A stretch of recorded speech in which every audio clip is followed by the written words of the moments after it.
చూస్తున్నాం phone tapping case విచారణ Banjara Hills police station నుంచి జూబ్లీ హిల్స్ పిఎస్ కు మారింది. కేసులో కీలక ఆధారాలు సేకరించిన పోలీసులు మరికొంతమంది నిందితులను అరెస్టు చేసేందుకు రంగం సిద్ధం చేశారు. దీనికోసం జూబ్లీ హిల్స్ పిఎస్ లో ప్రత్యేక ఏర్పాట్లు చేశారు.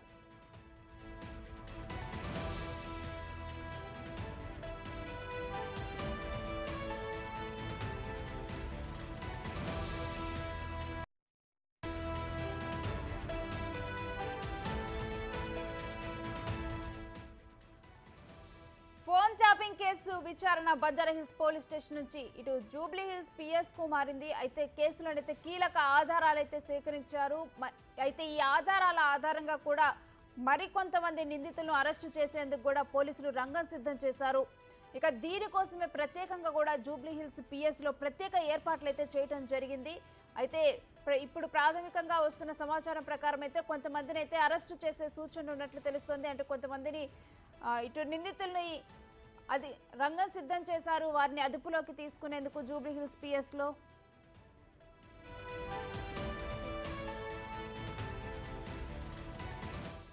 ఇక ఇదే అంశానికి సంబంధించి మరిన్ని డీటెయిల్స్ మా ప్రతినిధి సురేష్ ని ఫోన్ లైన్ ద్వారా అడిగి తెలుసుకుందాం. సురేష్, మరికొంతమంది నిందితులను అదుపులోకి తీసుకునేందుకు రంగం సిద్ధమైనట్లు తెలుస్తుంది. అసలు కంప్లీట్ డీటెయిల్స్ ఏంటి? ఫోన్ ట్యాపింగ్ కేసులో దర్యాప్తు కొనసాగుతుంది. దీంట్లో భాగంగానే ఐఓ ఎవరైతే ఉన్నారో Jubilee Hills inspector Jubilee Hills ACP IO ఉన్నారు కాబట్టి కేసునంతా కూడా జూబ్లీహిల్స్ పోలీస్ స్టేషన్ నుంచి ఇక ఇన్వెస్టిగేషన్ చేయనున్నారు. దర్యాప్తు బృందం కూడా అక్కడే ఏర్పాట్లు చేసి ఫర్దర్ గా ఎవరైతే నిందితులు ఉన్నారో వారికి సంబంధించిన స్టేట్మెంట్ ఆధారంగా ఇంకా ఎంతమంది ఈ ఫోన్ ట్యాపింగ్ కేసులో ఇన్వాల్వ్ అయ్యారనే దానిపైన ఇప్పటికే కన్ఫెషన్ స్టేట్మెంట్ ఆధారంగా గుర్తించడం జరిగింది కాబట్టి వారందరికీ కూడా నోటీసులు ఇచ్చి ఫర్దర్ గా ఇన్వెస్టిగేషన్ చేయనున్నారు.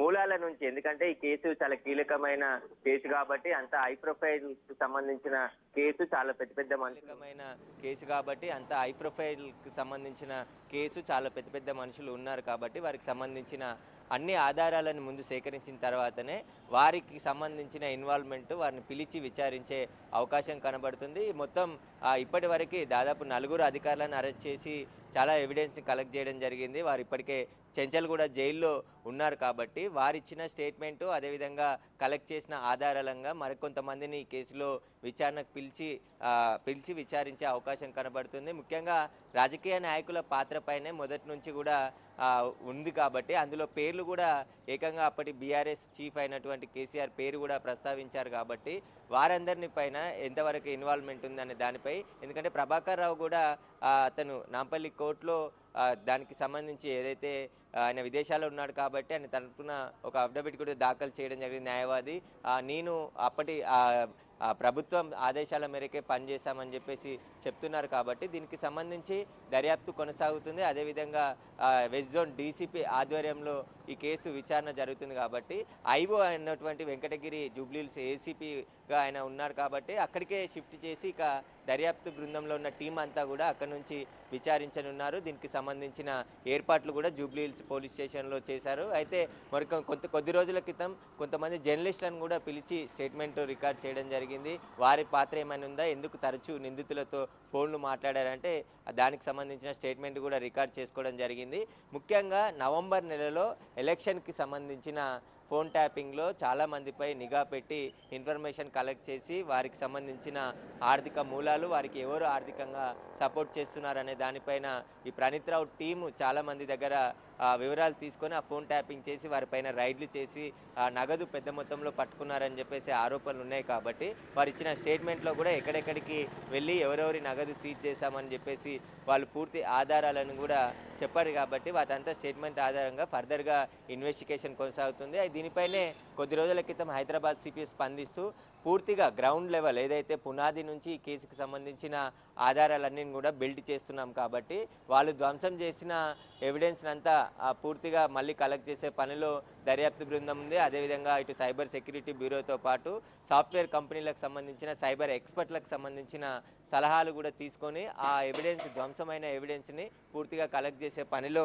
అధికారులు ఉన్నారు. వాటికి సంబంధించిన కొత్త ఏదైతే ధ్వంసమైన హార్డ్ డిస్క్లకు సంబంధించిన ఏదైతే ఉందో వాటికి సంబంధించి ఎవిడెన్స్ని కూడా రీట్రైవ్ చేశామని చెప్పేసి పోలీసులు చెప్పడం జరిగింది. కాబట్టి ఇప్పుడు సేకరించిన సమాచారంతో ఎవరెవరికి పాత్ర ఉంది, ఎవరెవరి ఫోన్లు ట్యాపింగ్ చేశారు, ఇంకా ఎంతమంది దీంట్లో ఇన్వాల్వ్మెంట్ అయ్యారనే దానిపైన విచారణ చేస్తున్నారు. అప్పటి టాస్క్ ఫోర్స్తో పాటు ఓఎస్జీ రాధాకిషన్ రావుతో పాటు ఇప్పుడు ప్రభాకర్ రావు కూడా చాలా కీలకంగా పనిచేశారు. వీరికి సెల్ ఫోన్ నెంబర్స్ ఎవరైతే ఫోన్ ట్యాపింగ్ జరుగుతుందనే అప్పుడే ప్రతిపక్షాలు అనుమానం వ్యక్తం చేసి వేరే నెంబర్స్ను మార్చి మళ్ళీ వాడుతూ ఉన్న తరుణంలో మళ్ళీ వాళ్ళ నెంబర్లను కలెక్ట్ చేసింది ఇచ్చి ఎవరు ఇచ్చారు ఆ నెంబర్లని ట్యాప్ చేసి ఎవరెవరిని బెదిరింపులకు పాల్పడ్డారు, ఎవరెవరి ద్వారా వీళ్ళంతా ఒక రిపోర్ట్ని ఎప్పటికప్పుడు అప్పటి గత ప్రభుత్వానికి అందించారు. కాబట్టి ఈ మొత్తం టీంలో పనిచేసిన వారిని కొంతమందిని సాక్షులుగా పెట్టారు. కాబట్టి ఆ సాక్షులు ఇచ్చిన సమాచారం, స్టేట్మెంటు వీటన్నిటిపైన కూడా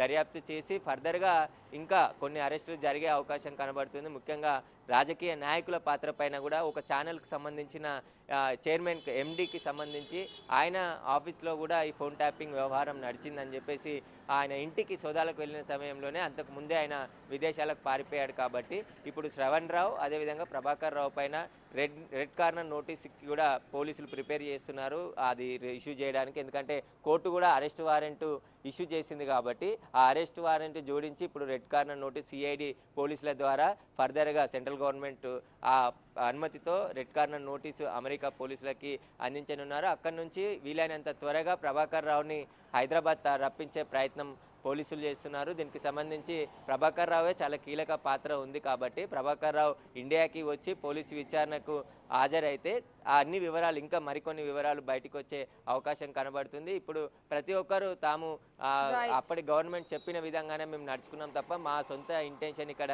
ఏమీ లేదని చెప్పేసి అరెస్ట్ అయిన వారందరూ కూడా చెప్తున్నారు. కాబట్టి ప్రభాకర్ రావు అరెస్ట్ కూడా చాలా కీలకంగా ఉండబోతుంది. ఎందుకంటే ఆయన హైదరాబాద్కి వచ్చిన తర్వాత ఆయన రెడ్ కార్నర్ నోటీస్ తర్వాత హైదరాబాద్కి రప్పించే ప్రయత్నం పోలీసులు చేస్తున్నారు. కాబట్టి ప్రభాకర్ రావు వచ్చిన తర్వాత మరిన్ని విషయాలు బయటకు వచ్చే అవకాశం ఉంది. ఫర్దర్గా జూబ్లీ హిల్స్ పోలీస్ స్టేషన్ నుంచే ఈ కేసు విచారణ కొనసాగనుంది. Thank you Suresh.